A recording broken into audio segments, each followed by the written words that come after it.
Hello and welcome to the Agripreneur podcast. I'm your host, Shenge Michael.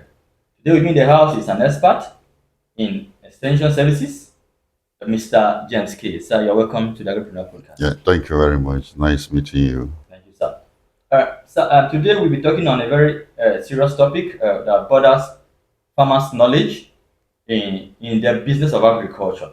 And the topic is the critical role of extension in agriculture. Like I said earlier, Mr. James K is a senior extension officer. He has worked in Benue State, developed a lot of concepts in extension services in the state.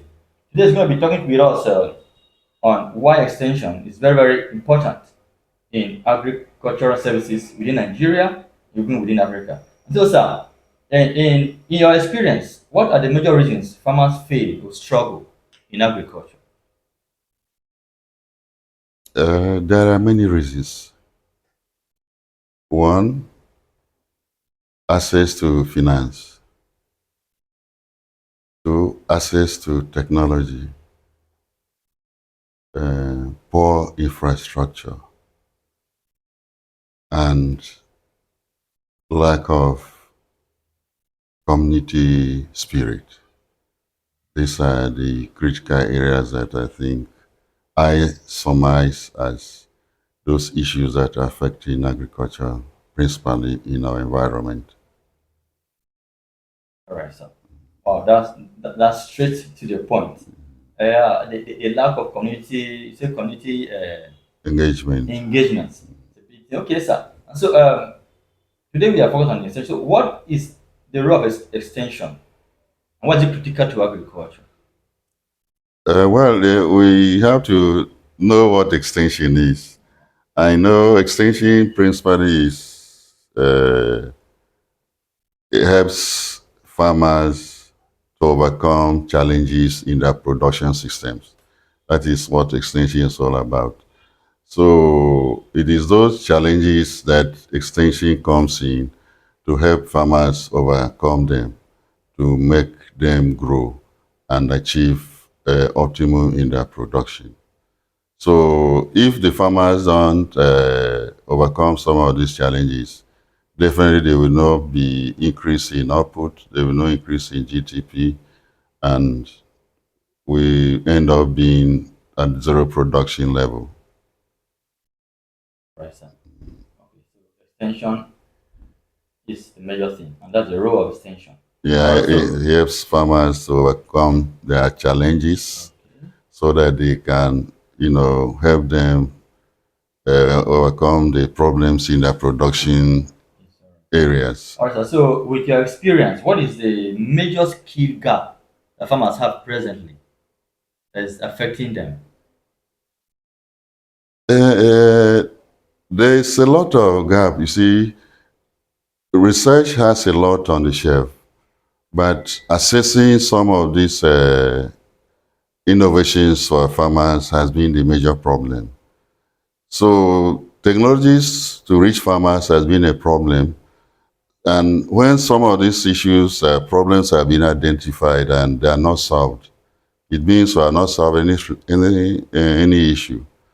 So access to innovations has been a problem and is a major hindrance to our development in agriculture.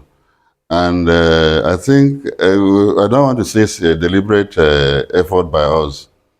Nobody looks at extension as an area of specialization. Anybody always say we do extension, and we don't look at how to achieve certain things for us to grow. So extension really has to be really improved on so that there will be that linkage between the research institute, the farmer, and the market. All right, sir. Oh, so extension is a threefold thing: the Yeah, research institute, the farmer, and the the market. market. So the farmer is aware of what needs to be before they get into farming. Yeah, exactly. It's all right. So luckily for me, I have gone to two or three places with some extension officers, and I have noted that many of our farmers, when a young person, for instance, like me, talks to them about farming, they say, "You are too young. We have been doing this for 10 years before you were born." So that's one challenge. Okay, so what is because of this, they rely so much on traditional methods. So how is that affecting them? No, you see, by their saying that they have been doing this for years and it has worked for them, and you are bringing something that they don't know. I think that's where extension comes in proper. Your job as an extension agent or officer is to let the farmer understand that what you are bringing, it is what is above what he's doing.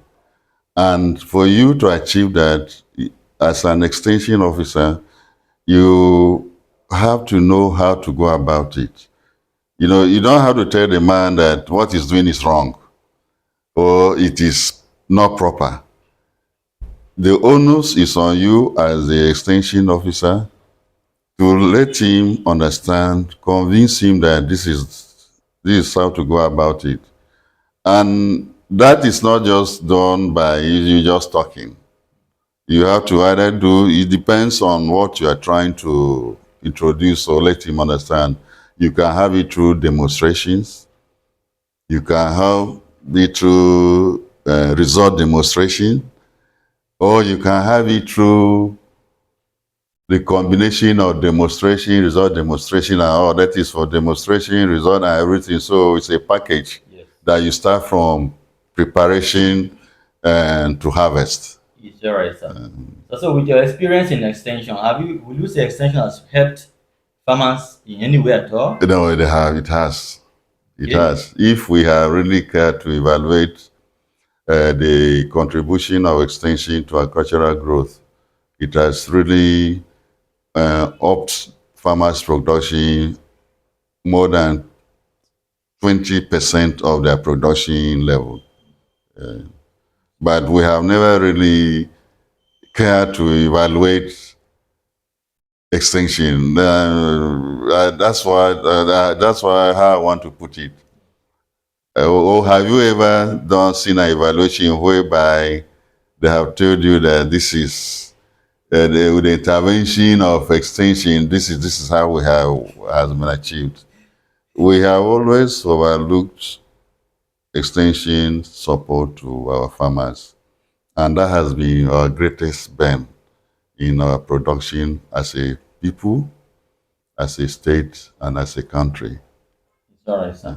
So are there certain examples you want to give us where extension has helped farmers? Are there crops, are there projects that went happen that you've seen clear results from farmers?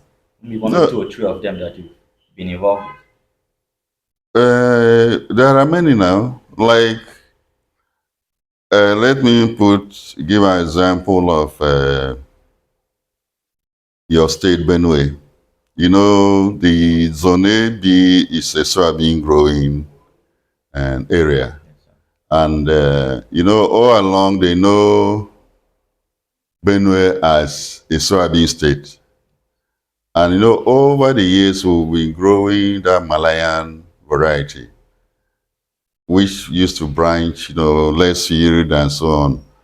But, when these other varieties were developed, extension came in, the new varieties were introduced to farmers, and farmers saw the big difference in what is coming in what they were having. So you discover that now you hardly find the Malayan variety in our environment. Most of the varieties we grow now are the improved varieties of soybean. And it cuts across many of our staple crops, like even cassava. We used to have just danwali that we used to roast, and it used to be very sweet, okay, but the yield wasn't very, looking at the marketness of yield, the yield wasn't high, but it served the purpose. But there came a need for us to increase production, more money in our pockets. When you increase production, it means there's a tendency that more money will come. So many varieties of cassava were developed, and the extension was able to access them to our farmers. So that when you go now, you find a lot of them. There were so many that in our environment here, like cassava, most farmers didn't care to know the names. They would just say banana. Yes. Being the so extension organization that was bringing those innovations to them. Yes. So those are the few ones that I think I can give you as of now. It's all right, sir. So let's talk about the adoption of these new varieties. Do farmers adopt them easily within, through extension, or do they lag for some time before they adopt?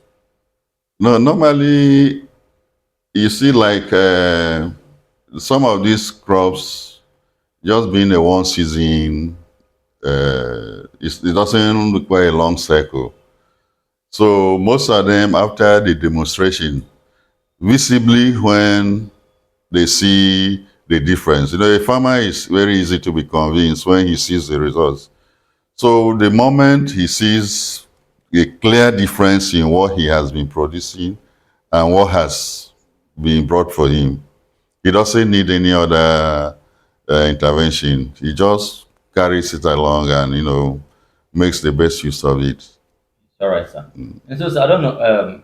Have you seen that farmers' life has changed because of this new, this maybe in terms of economic growth? Do you have Uh, examples of such farmers who will say yes, this innovation came, we adopted, and our life is better? and due to policy changes, I would say yes, I would say no. Oh, Uh, it's all right. if farmers have adapted a technology, let me give example of a staple crop that rice. Yeah. Most farmers now grow the improved varieties that have been brought from research institutes, and the usual borogidi that we used to have is no longer around. Yes, sir. They have been producing quite okay, and they were making money. But due to policy change whereby we allow imports to come in, which end up being cheaper than the local production, patronage of our local produce is highly reduced. So in the end, the farmers are made to be more pauperized. No money for them. But you can see some 3, 4 years back, when borders were closed, you could see a lot of farmers who were able to have very good environment, no touch roofs, zinc houses, sending their children to school with smiles and so on, because money was coming because of what they have. But shortly after that, I discovered with the change of policy that imports were coming in, prices dropped, patronage became low, the farmers' income became low as such, and the innovations were no longer said of value to the, let me put that way. That is why when you say that, I say yes and no.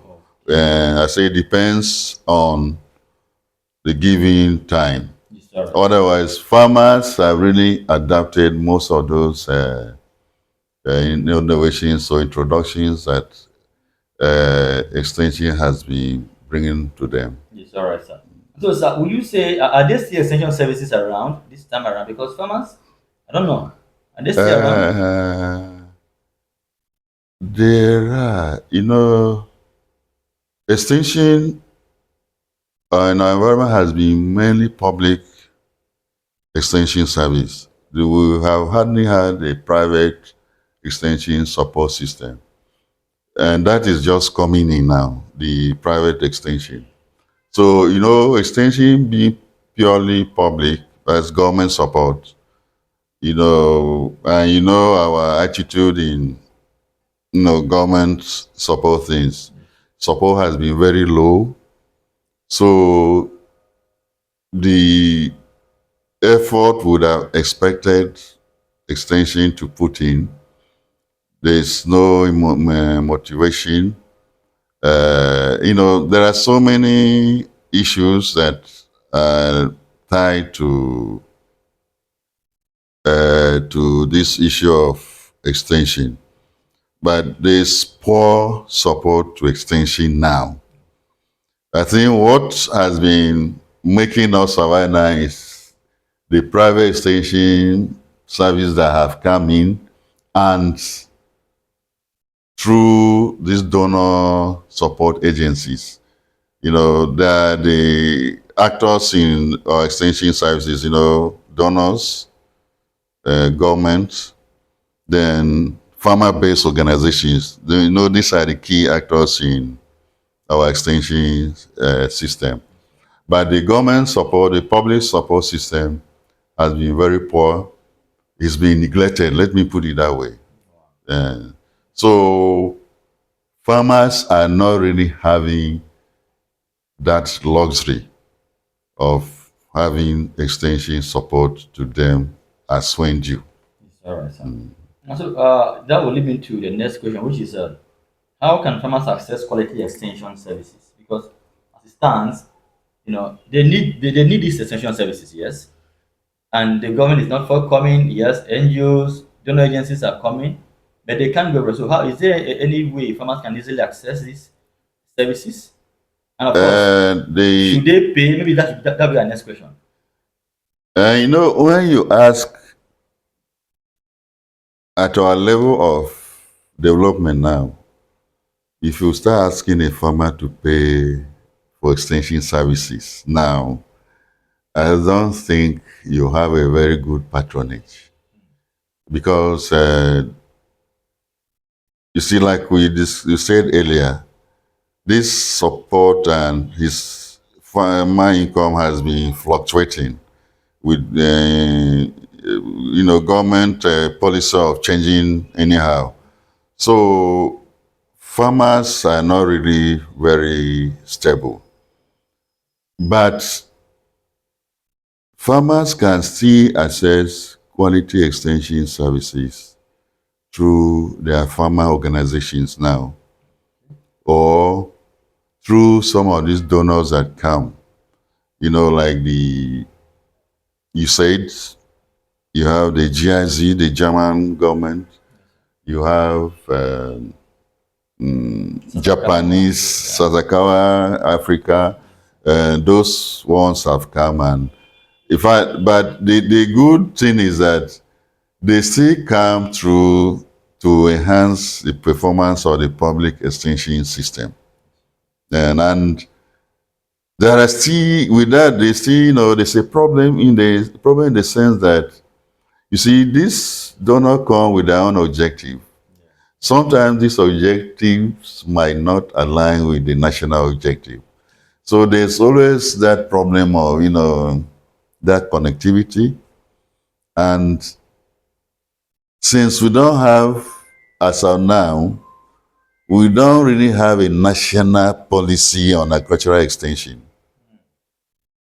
I know it was in the pipeline, but as of now, I don't know whether that has come or been made a law yet. So since these other private extension donors come, there's no harmonization.